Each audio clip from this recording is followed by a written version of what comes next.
Hello à tous, analyse de Phantom, FTM, USDT, donc crypto qui a pas mal, un bon potentiel finalement, bon, qui est top 50, hein. Bonne crypto visiblement, en tout cas en termes de market cap. D'un point de vue donc fondamental, n'hésitez pas à faire vos recherches en complément. Ok, là on va passer uniquement à l'analyse technique. Et pour tout ce qui va être analyse complémentaire, donc fonda principalement, n'hésitez pas à le faire de votre côté. C'est très important, surtout si vous visez peut-être une cassure de l'ATH et essayer de jouer le price discovery. Ça va être très important pour la suite. On passe tout de suite à l'analyse.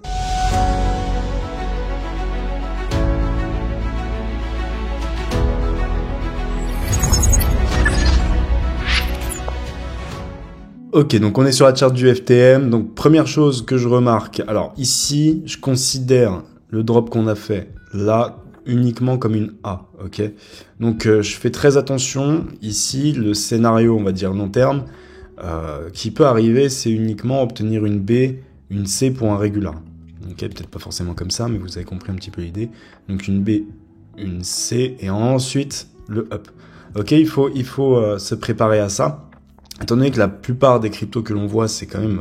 Enfin, la plupart des cryptos que l'on voit actuellement en 2024, c'est des shitcoins. Il ne faut pas croire que toutes les cryptos sont croissantes. Elle, par exemple, a connu qu'un seul bull run. On peut pas se dire comme ça, en étant sûr que, voilà, on va faire de nouveau plus haut, on va consolider, ensuite on refera de nouveau plus haut, etc. On n'est pas sûr que ce soit une crypto-monnaie croissante.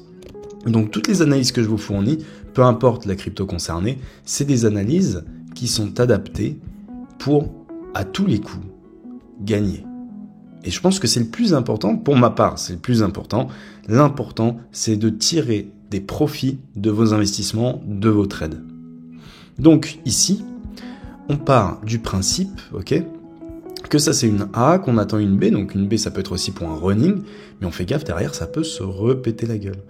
Et ensuite obtenir le up. Donc on fait attention à ces différents scénarios, comme d'habitude, vous commencez à avoir l'habitude.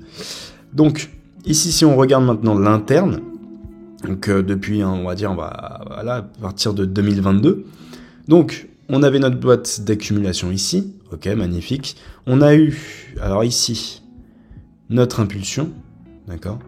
Ensuite, pendant un longtemps, on a corrigé, on a fait une A, une B, une C, ok, ce qui est un régular, qui a corrigé quand même 90% de l'impulsion, donc c'est quand même balèze. Belle correction, ensuite réaction, petit drop, donc petit pullback, et ensuite on a eu l'accélération.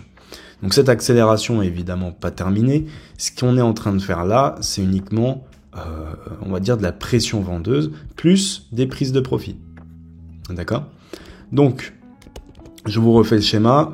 Je pense que la plupart, vous avez l'habitude. Ici, il y a des vendeurs qui sont sous l'eau, des acheteurs, pardon, qui sont sous l'eau. Donc ici, qu'est-ce qui s'est passé ? Sortie de ces acheteurs-là, et derrière, ça a engendré un mouvement de baisse. Ok ? Ce mouvement de baisse, derrière, on a eu beaucoup d'émotions, donc ce qui crée finalement notre VAXC. Donc, maintenant qu'on sait ça, là, on est arrivé dans une zone idéale pour de l'achat. Ok, on est dans la buy zone.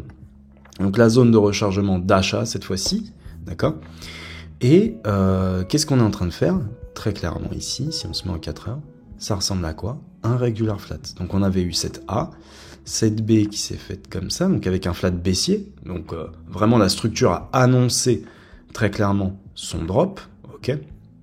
On a re-eu, pour ceux qui ont eu la vente, on a re-eu un setup en interne, ok, régular encore, donc magnifique pour de la vente.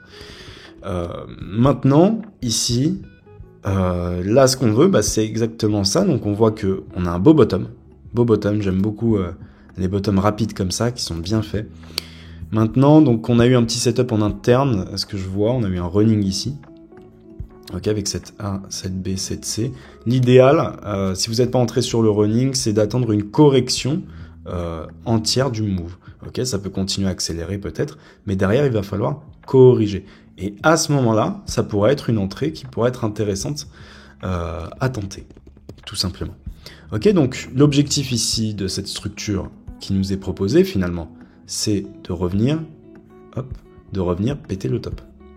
Ok, donc là, la structure nous annonce la continuation. Maintenant, ça peut prendre du temps, c'est pas obligé de monter tout de suite, ok? On n'est pas obligé de faire ça. Ça va prendre du temps, soyez patient, mais en tout cas, la structure, pour l'instant, c'est une correction pour la continuation. D'accord? Suite à cette continuation, il y a plusieurs zones, comme je vous l'ai marqué ici. Il y a plusieurs zones où il faudra faire attention, notamment les 50% de cette impulsion baissière ici. Okay, là, va falloir être vigilant. Ça pourrait être une première zone de prise de profit. Okay, n'oubliez pas de vous payer, c'est très important. N'oubliez pas aussi la sell zone là-haut. Okay, c'est un bon endroit pour cash out une partie également. Et ensuite, si le token est croissant ou alors nous fait un running, ok, et là, vous pouvez garder le reste pour du price discovery et essayer de faire vos trucs d'investisseurs, etc. Moi, personnellement, vous connaissez mon point de vue là-dessus. Le price discovery, je ne conseille pas parce que beaucoup se plantent et je pense que on le sait très bien, à partir du moment où il y a un trader sur 10 qui gagne réellement de l'argent sur les marchés financiers, et notamment les cryptos en font partie, c'est que il y a 9 personnes sur 10 qui n'arrivent pas à vendre au bon moment, ok, et qui vont acheter beaucoup trop tard. Bon, ça pareil, il y a plein de cas précis, cas on va dire individuels. Maintenant, voilà, je vous mets un warning, tradez correctement, soyez rationnel, prenez des profits au fur et à mesure. C'est comme ça que font les institutionnels, c'est comme ça que font les professionnels, et c'est comme ça que vous devez faire. Peu importe la paire, peu importe vos croyances, peu importe si la lune est rouge et que ça veut dire que FTM va finir à $100, vous savez vos zones de vente et vous gardez évidemment une partie de votre investissement ou de vos positions pour le price discovery, bien sûr, ok? Mais restez rationnel. Voilà, je pense que c'est tout ce que j'ai à dire. Ah non, dernière chose, on est dans l'OB ici, enfin on va dire le mouvement de contrôle ici. Donc pareil, confluence entre ça et ça. Donc pareil, c'est une bonne zone pour de l'achat. RSI survendu, ok. Donc d'ici que le RSI soit en surachat en daily, va falloir y aller, ok. On pourra être à peu près sur ces niveaux-là. Donc ça vous laisse de la marge dans le cas où il y a un retournement et qu'on fasse une plus grosse structure. Par exemple, on fait attention. Ici, on pourrait avoir un up ici, encore un drop, et ensuite obtenir le up final. C'est possible, ça nous donnerait ici un running, d'accord? Donc pour tous ceux qui vont tenter de passer à l'achat sur cette zone-là, partez du principe que c'est pour une B, on fait très attention dans cette zone-là, ok? Et maintenant, si ça casse le top, on pourra partir évidemment sur le régulier, ok, sur la plus grosse structure. Et ainsi de suite finalement, ainsi de suite. Voilà, c'est tout pour le FTM. J'espère en tout cas que ça vous aura aidé. N'hésitez pas à m'envoyer en commentaire les cryptos que vous voulez que je vous analyse. Et c'est avec plaisir que je m'y plierai. Faites attention à vous sur les marchés financiers et à la prochaine. Ciao.